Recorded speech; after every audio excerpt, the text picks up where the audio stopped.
Dieu Tout-Puissant.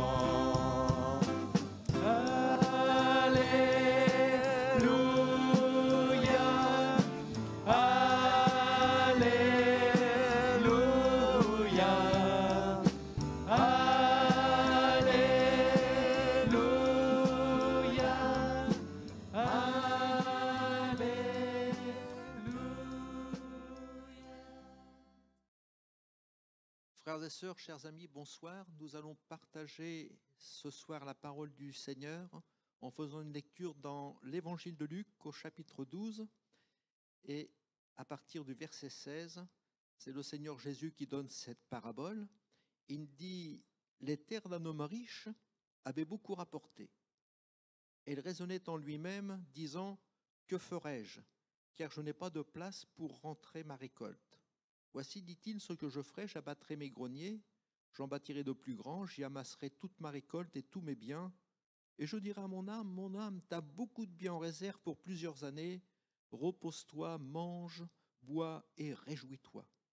Mais Dieu lui dit, insensé, cette nuit même ton âme te sera redemandée, et ce que tu as préparé, pour qui sera-ce? Il en est ainsi de celui qui amasse des trésors pour lui-même et qui n'est pas riche pour Dieu. Amen. Ce qui est important, c'est d'avoir une richesse, mais être riche pour le Seigneur. Dans la Bible, qui est la parole de Dieu, nous voyons qu'il a plu au Seigneur d'enrichir des hommes et de les enrichir grandement. Il y a des hommes tels qu'Abraham, nous est-il dit, qui avait de grands biens, Salomon, qui était un roi avec d'énormes biens, Job, entre autres, et bien d'autres encore, ont reçu des bénédictions, des richesses matérielles sur cette terre que Dieu a permis qu'ils aient. Être riche ne concerne pas seulement le fait d'avoir de grands biens matériels, le travail peut être également une richesse dans les grandes périodes de chômage. Quand on considère la quantité de foyers déchirés, de désunions, de divorces qu'il peut y avoir malheureusement qui frappent et qui blessent des familles qui sont désunies, une famille unie est également une richesse familiale. Une bonne santé est également une richesse que Dieu nous donne. Il nous est dit dans l'Écriture que ce riche dont nous avons fait la lecture jouissait de tous ses biens sur la terre, sans intérêt pour les choses de Dieu. Il amassait pour lui, uniquement pour lui, et sans amasser des choses pour les richesses de Dieu, et sans compassion pour les autres. Le Seigneur nous dit dans sa parole, il y aura toujours des indigents dans le pays. C'est pourquoi je te donne ce commandement, tu ouvriras ta main à ton frère, au pauvre et à l'indigent dans ton pays. Dieu s'intéresse également à celui qui est pauvre. Et c'est pour cela que je voudrais vous dire qu'aujourd'hui, le Seigneur nous montre qu'il y a les richesses matérielles, mais il y a également la pauvreté spirituelle. Le riche insensé est riche pour lui-même. Et cette parabole développe la vie quant à Dieu. Elle nous montre également les bénédictions que Dieu donne à ceux qui le suivent, afin qu'il y ait plus de joie, que l'on ait plus de joie, de reconnaissance, de louange, que nous soyons, qu'il y ait plus de connaissance des richesses, de la bonté, de l'amour de Dieu. Dieu nous donne de grandes choses, de grands biens. Dieu est un Dieu qui pourvoit. Il le dit dans sa parole, mais ne vous inquiétez de rien, mais faites connaître à Dieu tous vos besoins par des prières et des supplications. Le Seigneur nous montre dans sa parole, il est celui qui nous apporte ce que nous avons besoin jour après jour. De ne pas être comme les païens qui ne croient pas en Dieu et qui s'inquiètent pour les choses de la terre. Le Seigneur dit, votre Père qui est dans le ciel sait que vous en avez besoin et il vous l'accordera. Donc nous avons un Dieu qui pourvoit tous nos besoins, un Dieu qui est riche en miséricorde, un Seigneur qui est bon pour nous. Une personne riche pour Dieu, c'est quelqu'un qui apprécie la miséricorde. Elle apprécie ce en quoi consistent les richesses de Dieu. Ces richesses, c'est quelque chose de merveilleux. Dieu nous a aimés et Dieu nous aime. Et ça, c'est une richesse merveilleuse de savoir que vous êtes aimés de Dieu. Dans ce monde où il y a peut-être de la haine, du mépris, de la méchanceté, de la violence, Nous avons un Dieu qui nous donne la paix, un Dieu merveilleux qui nous aime. Et l'Écriture nous dit, mais Dieu t'a tant aimé qu'il a donné Jésus, son Fils unique, pour le salut de ton âme. Sa grâce incomparable, nous montre le Seigneur, ça c'est une richesse. Et tous ceux qui se tournent vers Dieu, le Seigneur nous dit, mais tu as une richesse merveilleuse, c'est par grâce que tu es sauvé. Ce n'est pas au moyen de richesse, au moyen d'argent, selon tous les biens que tu peux avoir, selon les œuvres que tu devras faire. Mais tu es sauvé uniquement par grâce. Dans Éphésiens 2:8, le Seigneur nous dit, mais c'est par grâce que tu es sauvé, par le moyen de la foi. Et cela ne vient pas de toi, mais c'est le don de Dieu. Il y a une grâce merveilleuse d'avoir la richesse des compassions du Seigneur, de sa miséricorde. C'est aussi le sentiment de la faveur de Dieu, que Christ est mort pour moi, pour le salut de mon âme, qu'il m'accorde une richesse extraordinaire qui ne va pas durer le temps de ma vie sur la terre, mais qui va durer l'éternité. Il m'accorde un héritage dans le ciel, être là avec lui, de passer de la mort à la vie, de devenir enfant de Dieu et d'hériter de la vie éternelle. N'est-ce pas des richesses merveilleuses que Dieu nous donne, non pas pour un temps éphémère, mais pour un temps éternel? Le riche insensé ou celui qui est riche pour lui travaille pour lui-même. Il ne pense qu'à lui. Il s'occupe de lui-même. D'ailleurs, on l'a lu, il dit « mange, bois et réjouis-toi ». Il a amassé pour lui. Et quelqu'un me disait un jour, venant, lui parlant du Seigneur, il disait « je n'ai pas le temps de m'occuper des choses de Dieu. Je m'intéresserai plus tard ».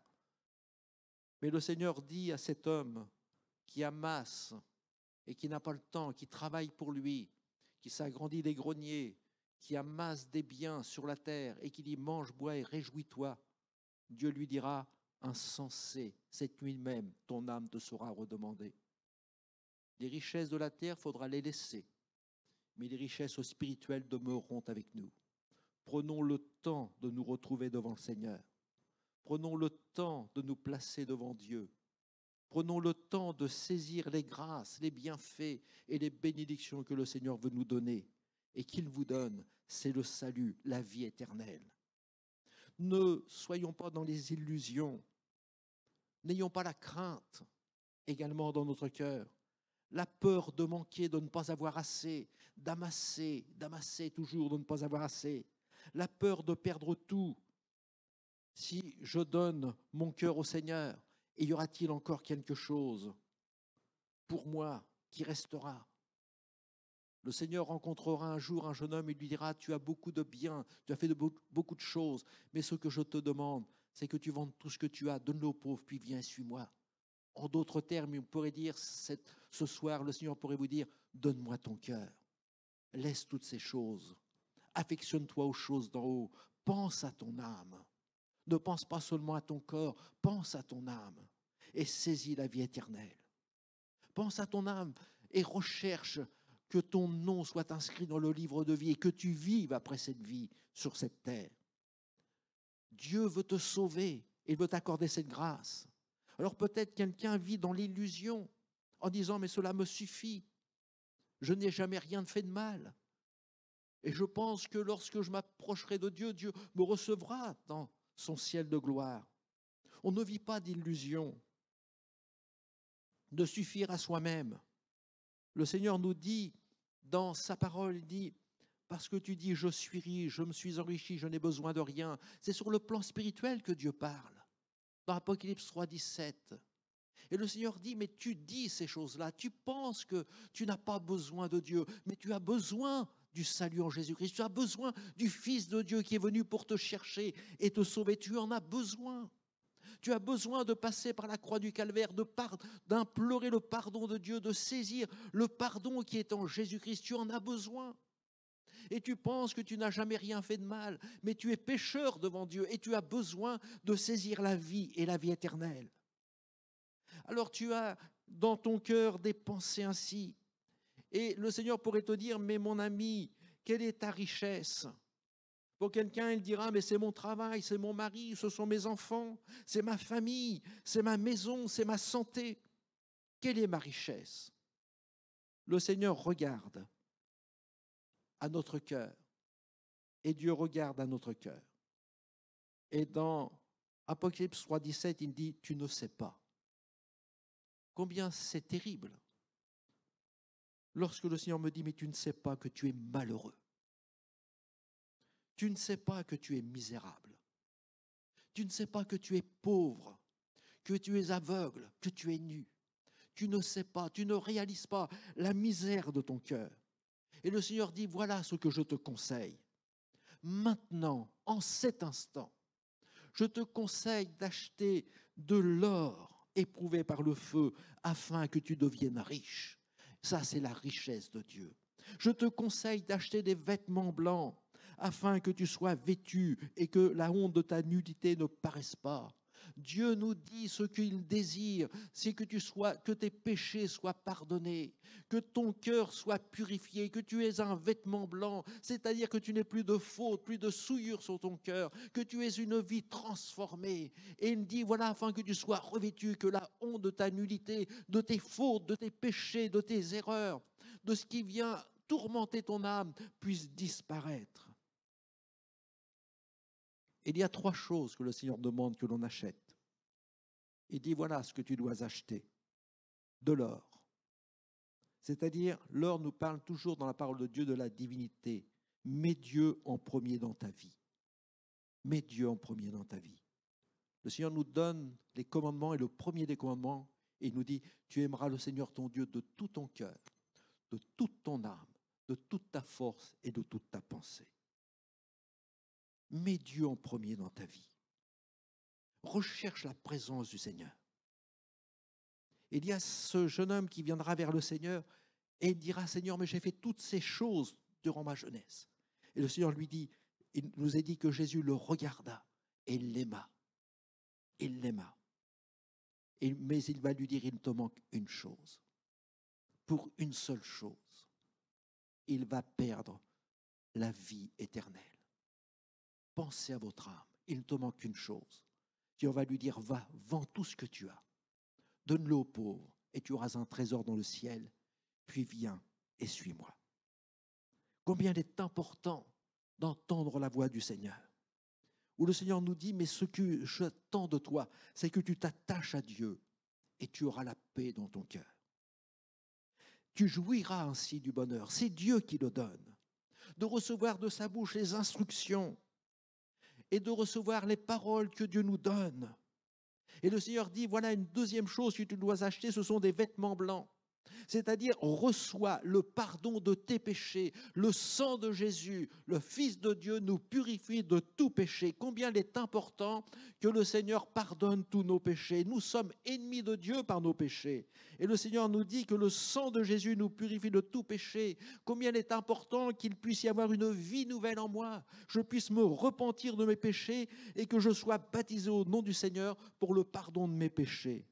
Et puis le Seigneur nous dit, dans sa parole, il dit, il y a une troisième chose que tu dois acheter, c'est un collier, afin que tu regardes, que tu vois, que tes yeux, non pas seulement les yeux physiques, mais les yeux spirituels, que tu regardes l'état de ton âme sans Dieu, l'état de ta misère sans Dieu, l'état de ta conscience, cet état d'âme où le Seigneur nous dit, mais tu es mort dans tes péchés, tu ne vois pas que tu es malheureux. Et le Seigneur le dit dans sa parole, il dit dans Ésaïe, il dit, mais de la plante des pieds jusqu'à la tête, rien n'est en bon état. Ce ne sont que blessures, contusions, plaies vives qui n'ont été ni pensées ni adoucies par l'huile. Et le Seigneur dit, mais parce que tu dis, je suis riche, je me suis enrichi, je n'ai besoin de rien, et parce que tu ne sais pas que tu es malheureux, misérable, pauvre et aveugle, tu es malheureux.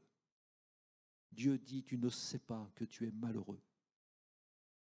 Il y a un jeune homme, un jour, où le Seigneur va l'interpeller.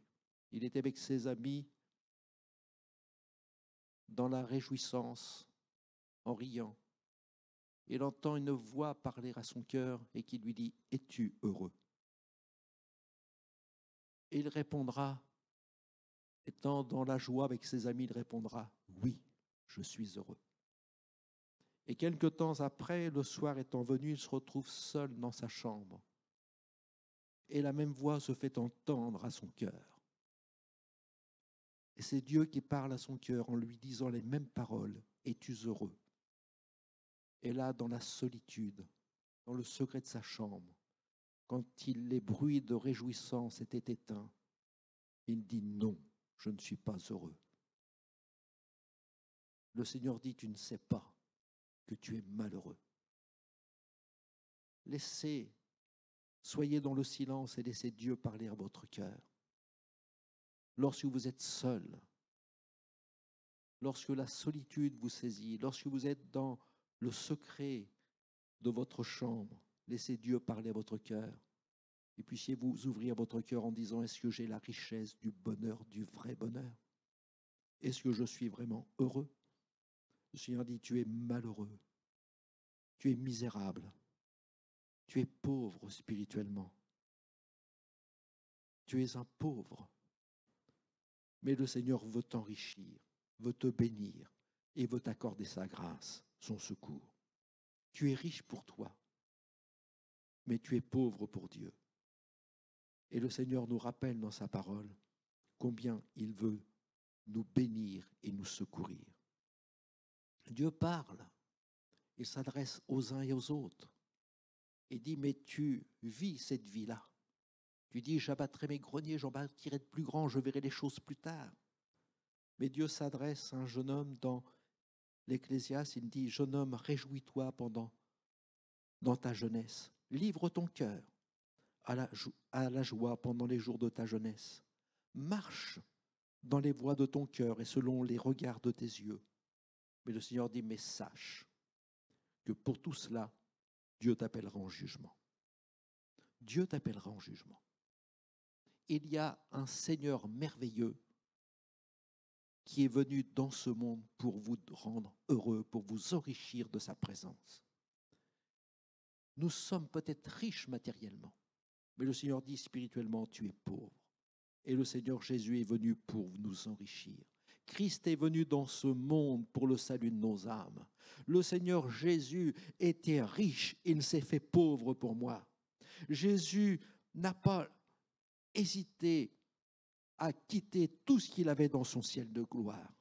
Jésus, en venant dans ce monde, n'a pas laissé un héritage matériel à ses disciples. Tout ce que possédait Jésus à sa mort a été tout simplement une tunique qui fut donnée aux soldats romains. Jésus avait comme famille sa mère, qu'il a confiée à l'apôtre Jean. Le Seigneur avait un corps dénudé, qu'il a livré à la crucifixion, qu'il a livré à la croix, qui a été blessé, meurtri pour le salut de nos âmes. Jésus avait son esprit qu'il a remis entre les mains de son Père. Mais le Seigneur Jésus a légué à ses disciples quelque chose de plus précieux que l'or, quelque chose de plus durable que toutes les possessions des grands domaines que nous pouvions avoir ici-bas, et de plus désirable que les palais de marbre que nous pouvons avoir ici-bas. Il nous a donné sa paix. Il nous a donné la réconciliation avec Dieu. Jésus nous a enrichis du pardon de nos péchés. Jésus est celui qui nous dira, je vous laisse ma paix, je vous donne ma paix, je vous laisse ma paix. Je vous laisse ma paix, je vous la donne, cette paix. Et que votre cœur ne se trouble point, ne s'alarme point. Jésus nous a donné une richesse plus grande. Ce Seigneur merveilleux, ce Sauveur merveilleux qui est venu, qui a quitté son ciel de gloire, et de riche qu'il était, il s'est fait pauvre pour nous. Jésus a quitté ses privilèges, a renoncé à tous ses biens pour les pauvres de l'humanité. Le Seigneur Jésus a pensé à mes intérêts plutôt qu'aux siens. Le Seigneur s'est dépouillé pour me revêtir de sa présence. Jésus s'est dépouillé lui-même en prenant une forme de serviteur, en devenant semblable aux hommes, lui qui était riche et qui s'est fait pauvre pour moi, afin de m'enrichir par sa grâce. Lui, le Dieu créateur, a quitté son ciel de gloire. Celui qui a créé le ciel et la terre est venu comme un simple homme. Jésus s'est dépouillé lui-même de sa royauté. Il a renoncé à sa couronne de gloire pour une couronne d'épines. Lui, le saint, l'innocent, a été fait péché pour nous, sans avoir commis de faute. Il a été mis au rang des brigands. Et pourtant, Jésus en a enrichi de plusieurs. Jésus a été frappé pour nos péchés. Et le châtiment qui nous donne la paix est tombé sur lui, afin que nous puissions trouver la paix avec lui. Mais Jésus est monté au ciel. Et quelle grâce! Il est monté au ciel et nous a donné une richesse, la richesse infinie de sa grâce, de sa bonté envers nous. C'est par grâce que vous êtes sauvés, par le moyen de la foi. Et cela ne vient pas de vous, c'est le don de Dieu. Le jeune homme riche pour lui, va refuser de tout quitter pour suivre ce Sauveur si grand et si merveilleux. L'évangile de Luc, qui nous rappelle cette histoire, nous montre combien nous avons besoin de nous approcher de Dieu. Et dans l'évangile de Luc, au chapitre 14, il nous est montré, il nous est rappelé que Dieu fait un grand festin. Et il invite les personnes à venir vers lui. Il invite les personnes à venir à ce grand banquet que Dieu fait.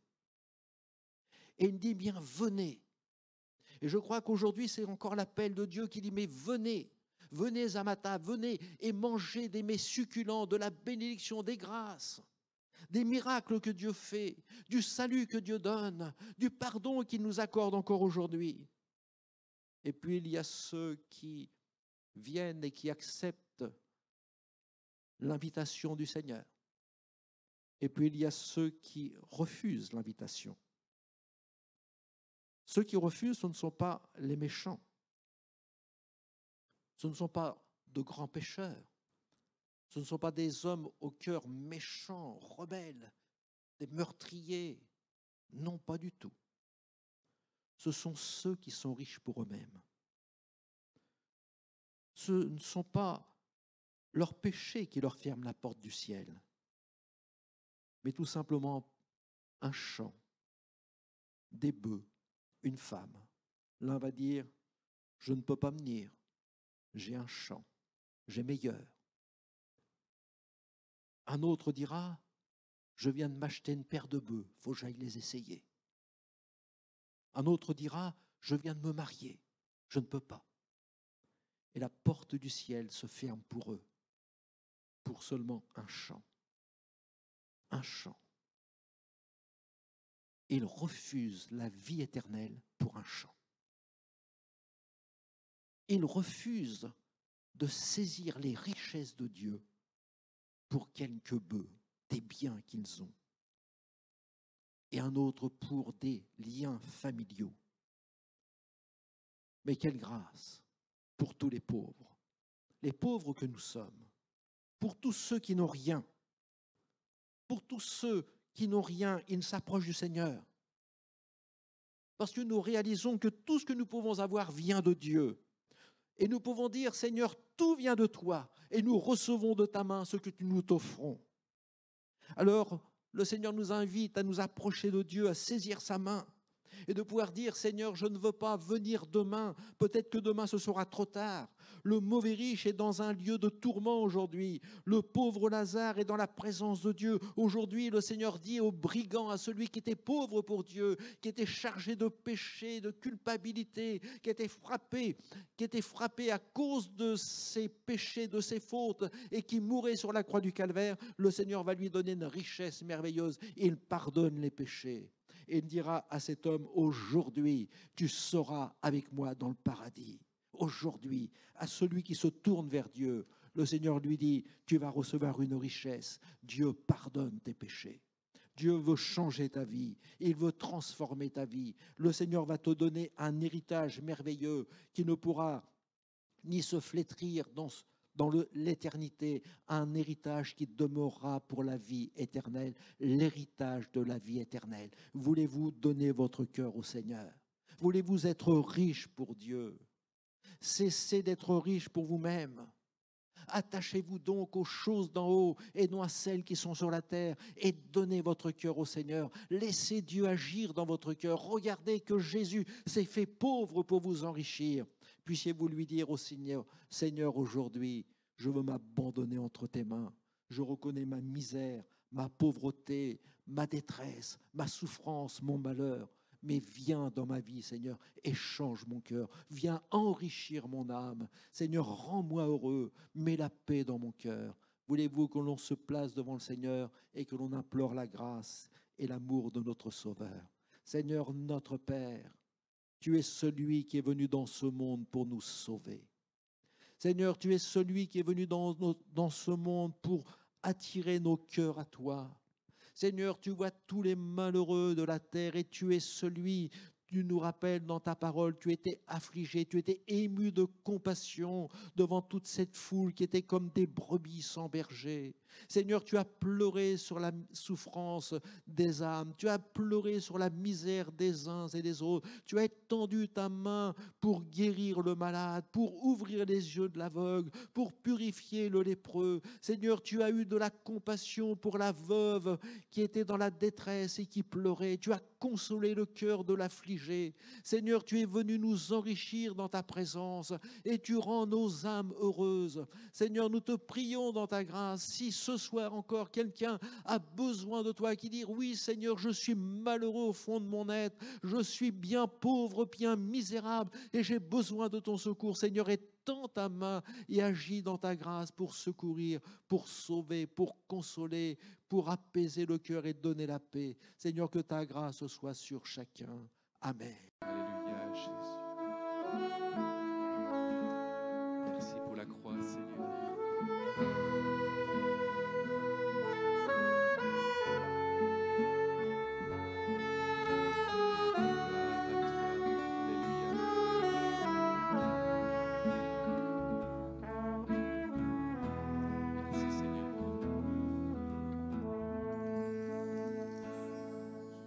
Je songe à l'infâme croix où Jésus fut meurtri pour moi. Je vois ses mains, ses pieds percés, mon Sauveur au bois attaché.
Dieu.